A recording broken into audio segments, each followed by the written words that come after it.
پاک علیہ السلام نے فرمایا کہ خون کا کیا کیا؟ نے بتایا کہ یا رسول اللہ میں پی کے آ گئی. نبی پاک علیہ السلام بھی اگر بظاہر دیکھا جائے تو یہی کہتے ہیں خون ناپاک ہوتا ہے، لیکن نبی پاک علیہ السلام کا خون، یاد رکھیے کہ امت کے حق میں نبی پاک علیہ السلام کا پیشاب مبارک، براز مبارک اور خون مبارک، لعاب مبارک، ساری چیزیں برکت کے لیے. نبی پاک علیہ السلام نے پھر پتہ کیا فرمایا؟ یہ نہیں فرمایا کہ آئندہ ایسا نہ کرنا، فرمایا بارک اللہ تجھے اس میں برکت عطا فرمائے. اتنے معجزات دے کے جب اللہ تبارک و تعالیٰ نے اپنے محبوب کو بھیجا تو کفار مکہ نے انکار کیا. ابو جہل ایک دن آیا اور ہاتھ میں کنکڑیاں رکھی. اب اس کا ایمان دیکھیں، تقاضا دیکھیں اس کا نبی پاک علیہ السلام سے. آ کے کہنے لگا خدا کا پیغمبر مانوں گا، اب بتاؤ کہ میرے ہاتھ میں کیا ہے. اب بندہ عقل کے ترازو سے دیکھے، میں ہاتھ میں کچھ چیز بند کر کے آپ کے سامنے رکھوں، اندازے سے تو آپ بتا سکتے ہیں اور اندازہ درست بھی ہو سکتا ہے، لیکن عقل کا جو قیاسی فیصلہ ہے، جو یقینی فیصلہ ہے، وہ آپ نہیں لگا سکتے. لیکن نبی پاک علیہ السلام نے یہ نہیں فرمایا کہ مجھے نہیں پتا کہ تیری مٹھی کے اندر کیا ہے. نبی پاک علیہ السلام نے فرمایا ابو جہل یاد رکھ، خدا کی عزت کی قسم، تو یہ پوچھتا ہے کہ تیری بند مٹھی میں کیا ہے، تو یہ پوچھ کہ میں بتاؤں تیری بند مٹھی میں کیا ہے. جو چیز تیری مٹھی کے اندر ہے وہ بتائے میں کون.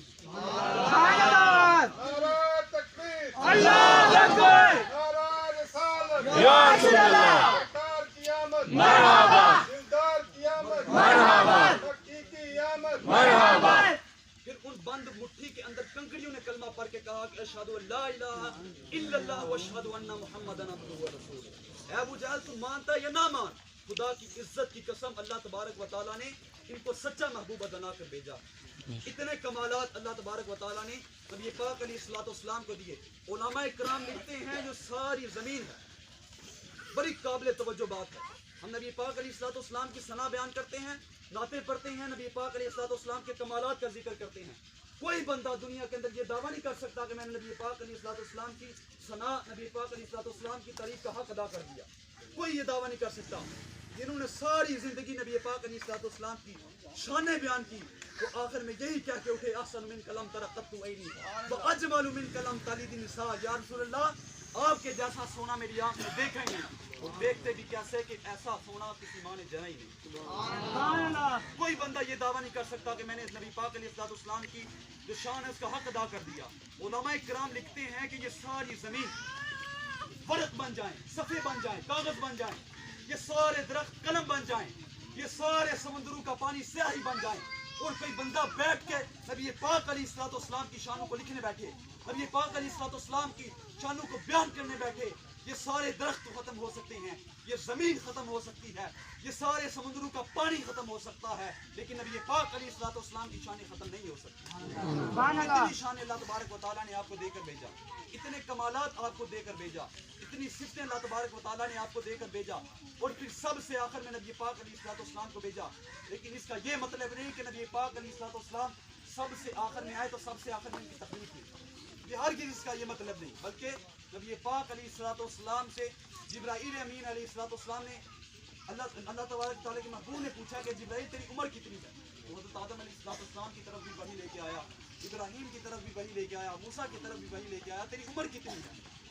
اب حضرت جبرائیل علیہ السلام نے عرض کی یا رسول اللہ عمر کا تو پتہ نہیں، میں نے سیاہ افلاک پہ دیکھا ہے کہ ایک سیارہ 72,000 سال کے بعد طلوع ہوتا تھا، 72,000 سال کے بعد طلوع ہوتا تھا. میں نے اسے 73,000 مرتبہ دیکھا. اس کو اکاؤنٹ کیا جائے تو کتنی عمر بنتی ہے؟ نبی پاک علیہ السلام نے فرمایا جبرائیل خدا کی عزت کی قسم وہ سیارہ میں نہیں. نعرہ تکبیر، نعرہ رسالت، نعرہ حیدری، نعرہ تحقیق. حضرت جابر رضی اللہ تعالیٰ نے نبی پاک علیہ السلام سے سوال کیا یا رسول اللہ ما اول خلق اللہ تعالی، اللہ تبارک و تعالیٰ نے سب سے پہلے کس کو تخلیق فرمایا؟ نبی پاک علیہ السلام نے فرمایا خلق اللہ اولا نور النبی جی کا. اے جابر خدا کی عزت کی قسم اللہ تبارک و تعالیٰ نے سب سے پہلے اپنے نور سے تیرے نبی کے نور کو پیدا فرمایا. ہرگز بات غلط ہے کہ نبی پاک علیہ السلام آخر میں تشریف لائے. نبی پاک علیہ السلام کی شان میں لکھا ہے کہ وہی اول وہی آخر، کیونکہ آپ تخلیق میں سب سے اول ہیں لیکن آنے کے اعتبار سے سب سے آخر میں. نبی پاک علیہ السلام اب دنیا میں تشریف لا چکے ہیں. اب ان کے بعد قیامت آ سکتی ہے لیکن کوئی دوسرا نبی نہیں آ سکتا. حضرت عیسیٰ علیہ السلام بھی آئیں گے لیکن وہ نبی بن کر نہیں بلکہ نبی پاک علیہ السلام کے امتی بن کر آئیں گے. اتنی کمالات اور انبیاء کرام علیہ السلام دعائیں کرتے رہے. حضرت موسیٰ علیہ السلام نے قرآن میں نبی پاک علیہ السلام کی امت کی شانیں پڑھی تو دعا کی باری تعالیٰ یہ امت مجھے دے دے. اللہ تبارک و تعالیٰ نے فرمایا کہ ان کا امت احمد، یہ احمد کی امت ہے. پھر دیگر شانیں پڑھی پھر فرمایا مجھے دے دے. اللہ تبارک و تعالیٰ نے فرمایا نہیں. پھر حضرت موسیٰ نے اپنے ہاتھ مبارک اٹھائے اور دعا کی اے باری تعالیٰ اگر تو نے امت مجھے نہیں عطا فرمانی تو کم از کم اس امت کے افراد میں مجھے بھی داخل عطا فرما. انبیاء کرام دعائیں کرتے رہے کہ اس امت میں داخلے کی جو توفیق ہے وہ مل جائے. اللہ تبارک و تعالیٰ نے اتنی شانیں عطا فرمائی نبی پاک علیہ السلام کو، اتنے کمالات اللہ تبارک و تعالیٰ نے عطا فرمائے. اب جب نبی پاک علیہ السلام کو اتنی ساری شانیں مل گئی تو ہم سے یہ تقاضا تھا کہ نبی پاک علیہ السلام کی آمد کی خوشی، نبی پاک علیہ السلام کی آمد سے پہلے جو حالات مکے میں تھے تفاسیر اور تاریخ کی کتابیں پڑھ کے دیکھی. کسی کے گھر بیٹی کی ولادت ہوتی بیٹی کی تو اس کو منحوس جانتا، وہ اس کو زندہ اٹھاتا کفن میں لپیٹتا زندہ درگود کر کے آ جاتا. دوستوں کو بتانا مناسب نہ سمجھتا کہ میرے گھر میں بیٹی کی ولادت ہوئی ہے. نبی پاک علیہ السلام نے فرمایا آج تشریف لائے اور آ کر فرمایا اے کفار مکہ یہ تمہاری جو حرکت ہے یہ غلط ہے. اللہ تبارک و تعالیٰ نے تو بیٹی کو رحمت بنایا. نبی پاک علیہ السلام نے فرمایا کہ ماں عورت ہے، بیٹی ہے کسی کی، اس کے قدموں کے تھلے تو جنت ہے. باپ کے حقوق اللہ تبارک و تعالیٰ کے محبوب نے بیان فرمایا. اب جب نبی پاک علیہ السلام آئے تو پھر ان کی آمد کی خوشی منانا ہمارا اولین فرض بنتا ہے.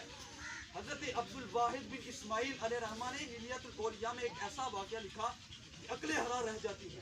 ہم تو یہ مسلمان اللہ تبارک و تعالیٰ کا لاکھ مرتبہ شکر ہے. اگر کوئی کفار سچے دل کے ساتھ نبی پاک علیہ السلام کی آمد کی خوشی منائے اللہ تبارک و تعالیٰ اس کو بھی محروم نہیں کرتا. ابو لہب نے نبی پاک علیہ السلام کی آمد کی خوشی بتیجا سمجھ کے منائی تھی، نبی سمجھ کے نہیں منائی تھی. لیکن اللہ تبارک و تعالیٰ نے اس پہ بھی کرم کیا، اس کی عذاب میں بھی تخفیف فرمائی. ہم نبی پاک علیہ السلام کو جب نبی سمجھ کر اور تمام نبیوں سے افضل سمجھ کر نبی پاک علیہ السلام کی آمد کی خوشی منائیں گے تو اللہ تبارک و تعالیٰ ہمیں بھی محروم نہیں کرے گا.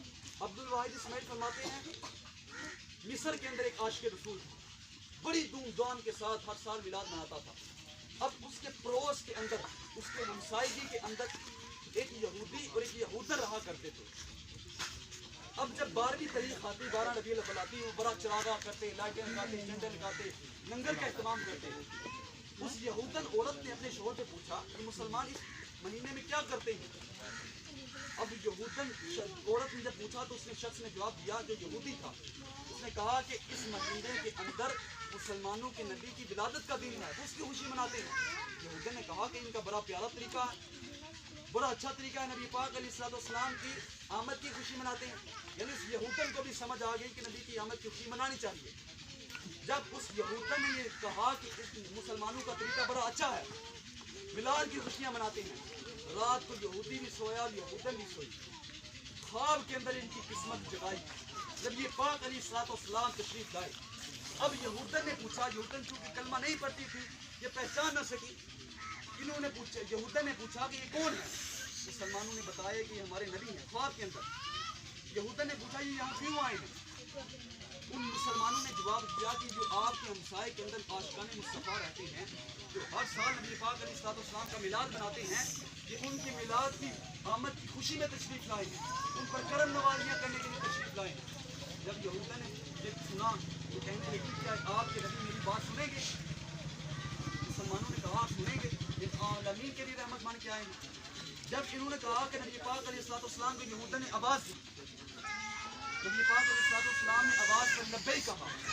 اب اس کے دل میں اور اشتیاق بڑھا کہ میں بظاہر مسلمان نہیں ہوں لیکن پھر بھی میری بات کی توجہ تھی، میری بات کو سنا، میری بات کو انہوں نے اہمیت دی. اب یہودن کو نبی پاک علیہ السلام کی طرف سے یہ بشارت ملی. نبی پاک علیہ السلام نے فرمایا کہ مجھے اللہ تبارک و تعالیٰ کی طرف سے بتایا گیا کہ آج آپ کلمہ پڑھ کے مسلمان ہونے والے ہیں. اس یہودن نے نبی پاک علیہ السلام کے ہاتھوں کلمہ پڑھا اور مسلمان ہو گئے. اب اس نے خواب کے اندر یہ ارادہ کیا کہ میں اٹھ کے 12 ربیع الاول کا بڑا شاندار اجتماع کروں گی، جھنڈے لگاؤں گی، جلوس نکالوں گی. اب جب اٹھ کے یہ شہر میں آئی کو دیکھا تو اس سے پہلے اس کا شوہر جلوس کی تیاریاں کر رہا، کے جلوس کی آمد کی خوشی میں تیاریاں کر رہا، جھنڈے لگا رہا، مسلمانوں کو اکٹھا کر رہا. یہ کہنے لگی اے خدا داد بندے، جب تو رات کو سویا تھا تو یہودی تھا، اس نے خواب کسی کو نہیں بتایا. یہ کہنے لگی رات جب تو سویا تھا تو یہودی تھا، یہ سارے اہتمام کس کے لیے، کیوں یہ جلوس کی تیاریاں کی جا رہی ہیں؟ اس یہودی نے بڑا کمال کا جواب دیا، کہنے لگا اے میری بیوی، خدا کی عزت کی قسم، جو نبی رات تیری خواب میں آ کے تجھے کلمہ پڑھا کے گیا ہے وہی نبی میری آمد کی خوشیاں منا.